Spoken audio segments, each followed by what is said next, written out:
Hello world, Naji Coach here, and I didn't get a chance to vlog yesterday because there's so much going on. I'm deep in a push trying to get to data bedrock. Those who want to follow what I'm working on there, you can go to the sample server program and see the tab that says, or the whatever it is, the thing you click on to select the attention samples. All the samples that are tagged as attention are the ones I'm currently flexing on. There's some tricky cases in there. But I believe that on the other side is the bridge of data bedrock, so I'm pumped for that. All right, we're still pushing forward for our move to Portland. That's happening soon, and so lots to do, but it is exciting times. I thought today I would answer a question by Dire Magpie. Well, really just respond to a forum post that he did. Okay, so basically he was talking about something I said about the afterlife, and then he questioned that in the thing that he's quoting, which is natural, this is what I said, natural law truth made you, made me, made how we work, make this life, makes the afterlife. When I said makes the afterlife, I mean that it makes whatever the afterlife is. That was in no way a statement on whether or not the afterlife is or isn't a thing, and if so, what it is, what entails it. It's simply saying that whatever it is, natural law made that too, just like everything else. And if we're going to figure out what an afterlife would be, we'd have to use the same methods for figuring things out like we figure out all things. So it starts with evidence. And right now, the afterlife and what it is a case where there's just not the evidence needed for any kind of assertions. All humans, we are still in a, let's see. But as right now, we can't see anything that happens. So there are only speculations of which there is no proof in the affirmative. There is only, I wouldn't say a negative case, there's simply a lack of evidence. So there's a lack of a case for an afterlife. All right. So Dire Magpie is saying that ever since I learned a bit about neurology and later was operated on and just shut down and then woke up like a moment later, I came to the conclusion that consciousness is entirely a product of a brain, and considering it eternal is like considering sight eternal. So an answer to whether there is life after death or not is you can answer with this question: can you see without eyes? All right. Two things there, just so you know. That's an interesting way of coming at it. I can see your point there. I'll just throw back in your direction. I've talked to many people on these kinds of issues over the years, and I've heard different things. So one is that I know there's a lot of philosophers that have fun with language, and can you see without eyes? Technically, probably yes. You could probably make a philosophical and maybe even a neurological argument that technically, if you want to get super technical, actually maybe you could see without eyes. But I know what you mean. I mean, generally speaking, I get your point, but some people can get really technical on that. The other thing is referencing that you just shut down and woke up. You could say that that was your apparatus. And so what shut down was the apparatus's connection to the rest of the spirit forms.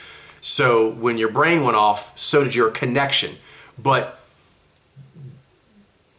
that doesn't mean that what it was connected to wasn't there, for example. Again, I'm not a proponent for life after death, consciousness after death. I don't know what happens after death. I've never said that I do, other than energy seems to continue to evolve everywhere we look. But that often doesn't mean what one might intuitively think it means. So I think something happens after we die, but maybe that's just we become fertilizer in the great garden of life. I don't know. I would just say that as far as, since you're kind of putting a logical thing here, I'll just kind of play devil's advocate or skeptic and say that, well, if you got shut down with your brain, that could be a connection shooting down. And when you come back up, your brain comes on, and so does the connection. So it doesn't necessarily mean that everything is one-to-one with whether or not your brain is operating or not. I see what you're saying. There's a logic to what you're saying, but I just thought I'd actually poke on that, just so you know that some people would come back in that angle on that question. Myself, I don't have a dog in the fight until I get more data. I need more data to say anything else. But these kind of little things like this, they're kind of like philosophical, logical statements, assertions or queries. All right, they're fun to play with. Let's see. Then he's talking about an individual that looks like they kill themselves, and before doing so, they filmed a lot. They did a lot of vlogs talking about what's going on with them, and so apparently a lot of it had to do with this person's views on spirituality. They believe different things like there's an afterlife and so on. Not really super important, I think, as far as the principle here, because I think Dire Magpie is asking about the process. And he's thinking that the process has merits, but also might be dangerous. And that's true. So the process this person was using, and by the way, I give a soft read. I haven't looked at this case too much, but a soft read, I believe this is a Zine. So this individual is attempting to figure out what the spirit-forming connection he has is saying to him. But when you do that, there is a connection to these spirits which come with your innate biological hardware. And so in that way, they're much smarter than you are as the apparatus, as the conscious idea of you, because they've got a lot longer time in training being themselves. They're genetic. So they have long periods of time going through the shearing forces of natural law to see if they are a good or bad idea. And only the very effective things usually get put forward. But that doesn't mean that they are understanding the time and space of a given human. So they know the trajectory of humans as far as things we've needed to know, skills and basic predilections and innate energetic drives. That part it knows, like, that is a good package for a human. But then that package gets unpacked in each individual's life. And you may live in a different country with a different family. You may be poor or rich. There'll be a lot of different kind of factors informing that. Plus, critically, the person, the apparatus, the conscious idea of oneself that is connecting between what's going on in the world and what's going on with your spirit forms, which are bequeathed to you through your biological legacy, that person might not know what they're doing very well. And so they are getting messages from their spirits, from their evolved other consciousness. You have more consciousness than just your conscious one. There's other things going on in the subconscious, the unconscious, the deep unconscious that are working. And so you'll sometimes get messages from what's going on there. Kind of like, everyone has, say, some memory. I have terrible memory, but still have some. But it's not there all the time, right? It presents itself sometimes more than others. And when it does, depending on when a memory comes to you, you might interpret it as more positive or negative, and you're trying to figure out what it means. That may be done incorrectly. And then when you're trying to figure out how that overlaps into whatever's going on in the world with you, that may also be mistaken. And then there can become a tremendous amount of angst. And that angst from, one, things just not being done well, or circumstances just could be very dire. But either way, bad signals are being felt as part of being. And so people may think that spirit forming, the innate calling, whatever, is broken. It doesn't work. It wants to be dark, or it wants to be light, but it's destined to be beaten down by the darkness of the world, so it's weak, whatever it is. But something like there's an error in this wondrous package, which is wrong, but one can feel that way. The signals being given by the unconscious spirit forms, guides of your unconscious, is getting you into trouble. You're taking dings. It makes you feel bad about yourself, whatever. You're confused. It can be seen as negative. Next, one's the world. Since the world's giving those signals, it can be like the world's bad, but that could be just that you're interfacing with it incorrectly, or it's just a rough patch of the world or a rough time period. And if one could get through that to another patch or time period in existence, it wouldn't be like the one you're in right now.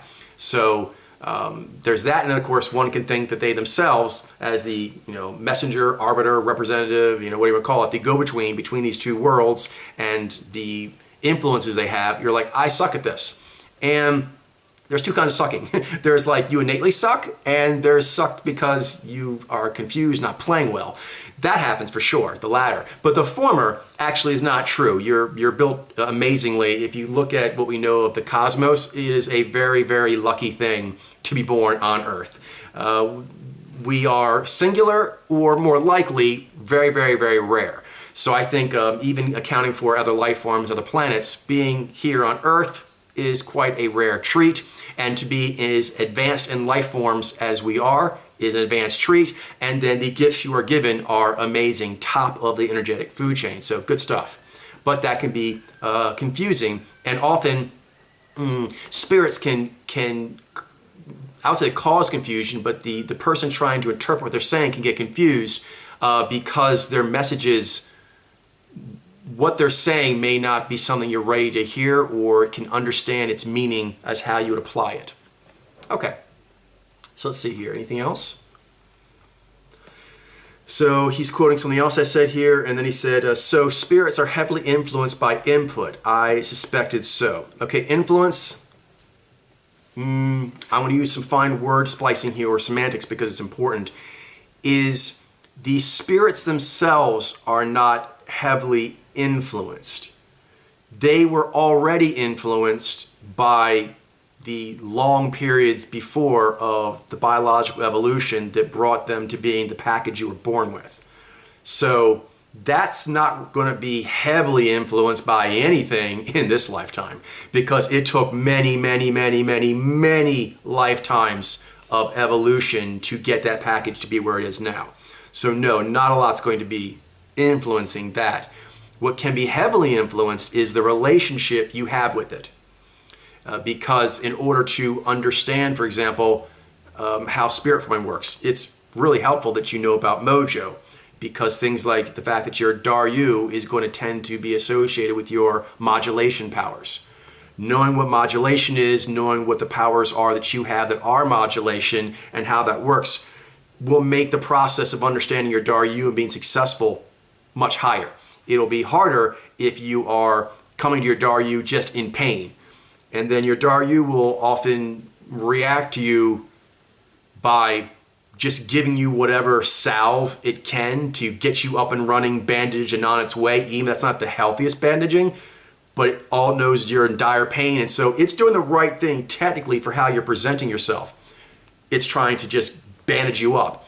Or maybe you need to move forward. It would be helpful if you could talk at a higher level and get better input. But if you're at the level where you're more in just an energetic tug of war with your Daryu, for example, then your Daryu might just kick you down the road because you're too, not stupid, but you're too ignorant, or whoever, not you, Diamagman, whoever's in the situation, they're too ignorant to really get the information they need in the time frame that would be more comfortable. So it turns to be more into a forcefulness. The Daryu just tries to overwhelm you, or the other, or the Fumas, just tries to overwhelm you with energy because a higher, more sophisticated dialogue has not been established. All right. So yes, the relationship, heavily influenced, but the spirits themselves, not so much. So kind of like gravity in that way. Obviously, evolution is not as consistent as gravity is, but it is similar in that, like gravity, what you do in response to gravity's been doing what it's been doing for a very long time, but if you are doing it correctly, you'll fly planes. If you're not doing it, you'll just fall off stuff. So that's the relationship, and that has quite a bit of influence, because if you're taught culturally that gravity doesn't apply to certain people jumping off cliffs. I mean, most people, yes, but if you're from a royal family and you wear the special robe and you got the funny feathers in your hair, actually it doesn't, that's fine. That's not true. So that is an untruthful and therefore wrong relationship to be having with gravity. You try to have it anyway, it goes splat. That doesn't mean that like gravity was influenced to be like angry at you. Or, actually gravity is just doing what gravity does. And then one's interaction with it says if it's successful or not. Okay, if that was a successful approach to align oneself with it. Let's see. Anything else? He's talking about Christianity. I was raised, well, not really Christian. I was nominally raised Christian, but my mom was very into New Age stuff, still is. My dad was much more of like a, law of the jungle, law enforcement, be a good person like a knight, but also understand the world is rough. So being a knight of pragmatism or something. But I was sent to good schools to get me out of the roughness of the neighborhood I lived in, and those schools that were available were Christian. So there we went. And I guess technically if you'd ask my parents, they would probably say they're Christian. But for my dad, what motivates him most is actually being like an honorable badass and being the ultimate champion for his family. anything else is really under that, including being Christian.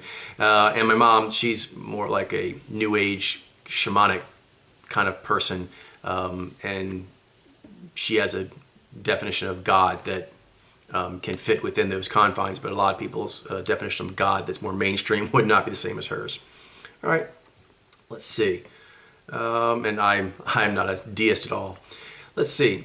And then he's asking something else here. I'm not sure what this means. You're quoting me saying he still looks Naiji with more media. I'm not sure who you're talking about. So you're saying, interesting, is the supreme gentleman still a Naiji? I don't know who that is. If you can tell me, I'd appreciate it. And then you're saying incels, I don't know what that word is either, are quite interesting phenomena. That sounds vaguely familiar, but I don't know what that means. So if you kind of tell me who you're talking about and what incels are, I can answer that question better. All right. And then the last thing he says, I wonder if their extreme desperation comes from extreme distance to their other or something like that.